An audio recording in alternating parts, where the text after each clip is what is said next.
Mga katabang, mga kababayan, samahan niyo po kami sa aming social experiment ni Ate Chona. Magpapanggap po si Ate Chona na isang pulubi o isang public prank.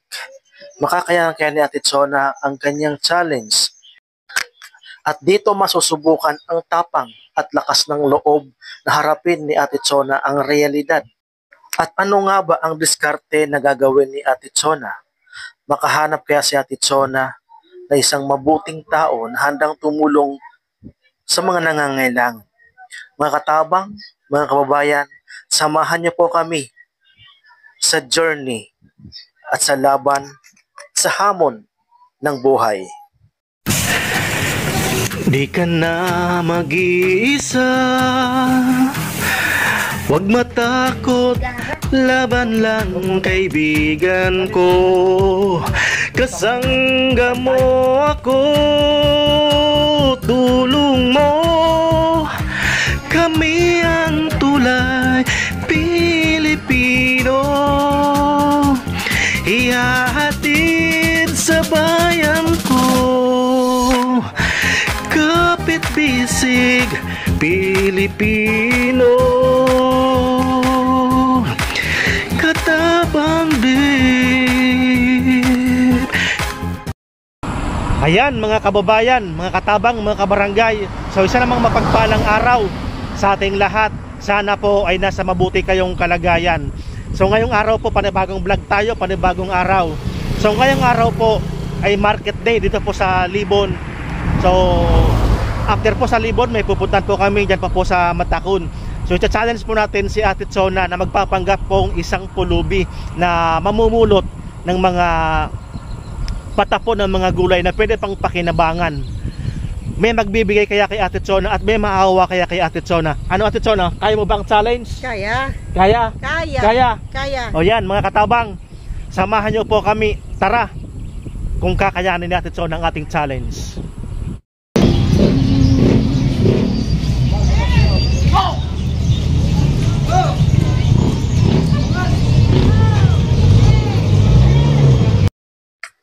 Ayan na nga, nagumpisa na ang hamon sa pulubi prank ni Ate Chona. Saan kaya si Ate Chona dadalhin ang kanyang mga paa? At makahanap kaya siya na pwede niyang mahingian ng mga patapon na gulay? May magbibigay kaya sa kanya ng mga tindera dyan sa palengke? At sana pala rin si Ate Chona sa kanyang misyon o social experiment na hamon namin kay Ate Chona.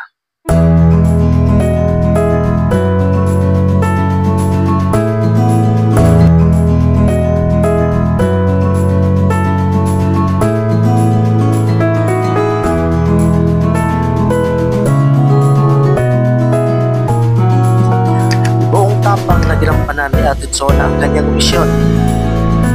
Tinakasan ang loob, iniwan sa hiya, kasama niya si Tapang.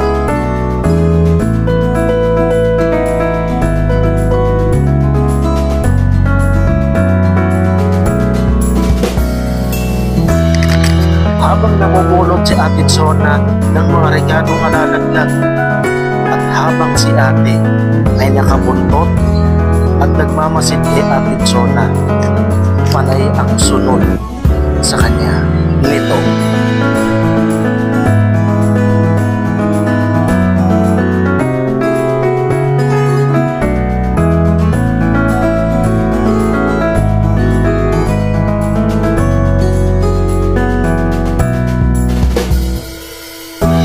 At yun na nga po ay lumipat si Ate Chona ng ibang lugar.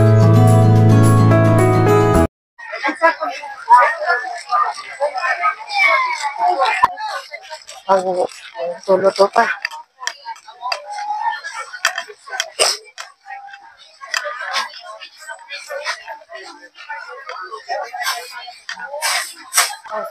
Okay. Magkano sa alog yan, Raquel?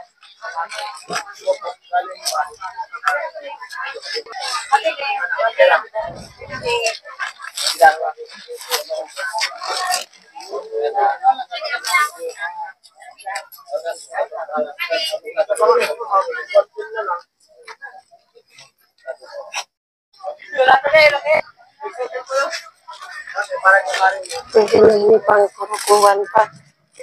Kailangan mga ano na. Pwede pa, laplapan.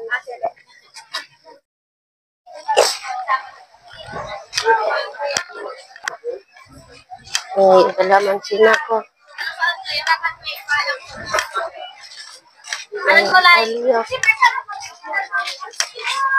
Katayod pang sa dakawon. Repolyo. Oo.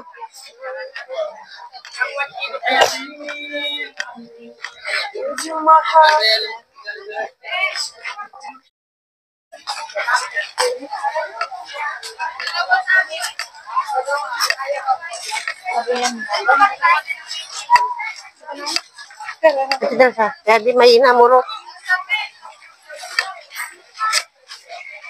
Wala.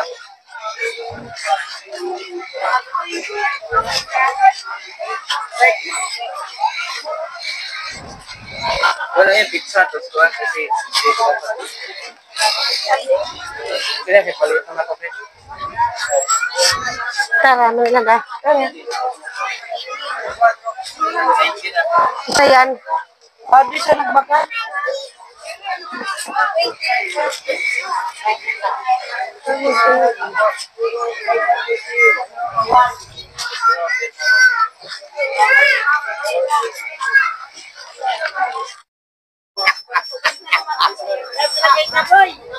Neng, tara. Ay. Kaya mo? Dyan, anak ko na yung panggulay basang. Si Jobel, mabalo eh. Pwede ka itong ilagid eh. Ilag mo sa hindi ka man magako. Salamat.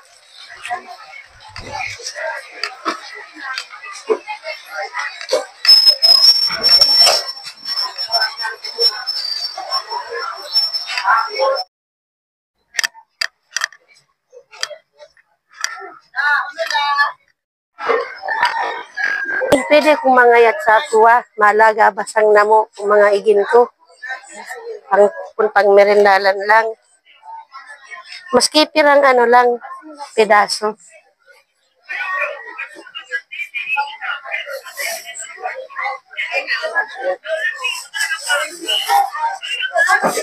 Tapos sabayan mo na bing sada, tubagang sada putos-putos na munggo.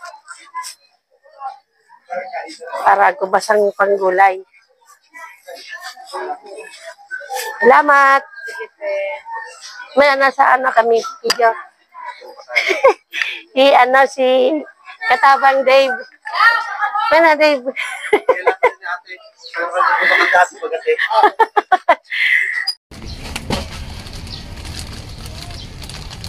Ito guys, yung binigay sa akin nung nagtitinda ng gulay. Pang pakbet. Tapos may sobra pa yun. Tapos ito din mga repolyo na hiningi ko dun sa nagtitinda na pwede pang pakinabangan. Madami rin to. Tapos may nakuha din akong patatas na medyo may pwede lang tanggalan. Tapos patatas. Tapos may sibuyas. Pwede pa kamatis. Madami-dami din guys. Di ka na bibili sa tindahan. Di ko na ito bibilhin. Libre na. Tapos ito yung sayote, may konting damage lang. Pero pwede pa yan. Pwede pa. Ito guys, madami na mga patapon na pwede pang pakinabangan. Na pang Ricardo. So ngayon, Ate Chona, mission accomplished, no? Guys, ito, mission accomplished kami pero nakakapagod. Mainit. Tanggal ang hiya-hiya na Ate Chona. Pero tiyaga lang para makaraos yung pananghalian na pang ulam. So yan guys. Maraming salamat. Luyaw. Maraming salamat sa mga nagbigay kay Ate Chona. At kinapala ni Ate Chona ang kanyang muha. Dahil po yan sa social experiment namin na pagpapanggap ni Ate Chona ng pulubi.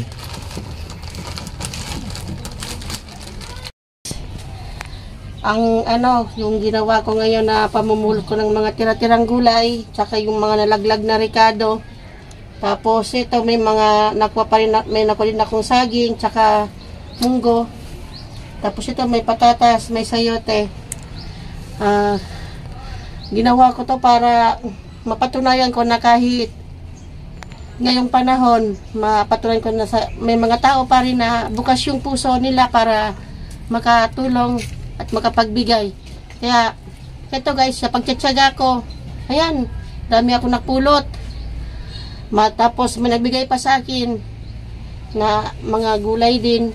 Saka, ito, mga ricado, madami ako nakuha. Saka, salamat at may nagbigay sa akin.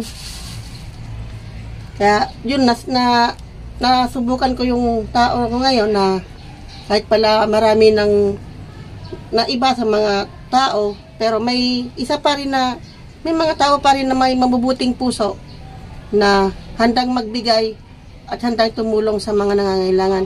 Ito yung naging bunga nung social experiment namin ni Katabang. At nagpapasalamat ako sa nagbigay sa akin, sa amin ng gagayangan itong mga nakikita ninyo na yun, di ko nabibilhin. Salamat. At nagbigay sila sa amin. Tsaka hindi ako nahihiya na mamulot kasi marami din kagaya ko na namumulot din para may mahandang makakain. At eto, hindi pala nakakahiya na gumawa ka ng mga ganito. At least hindi ka gumagawa ng masama. At least pinaghihirapan mo, pinagpapaguran mo at pinagpapawisan mo. At saka ang mga ganitong bagay, masarap kainin na talagang nagsakripisyo ka. Salamat sa nagbigay.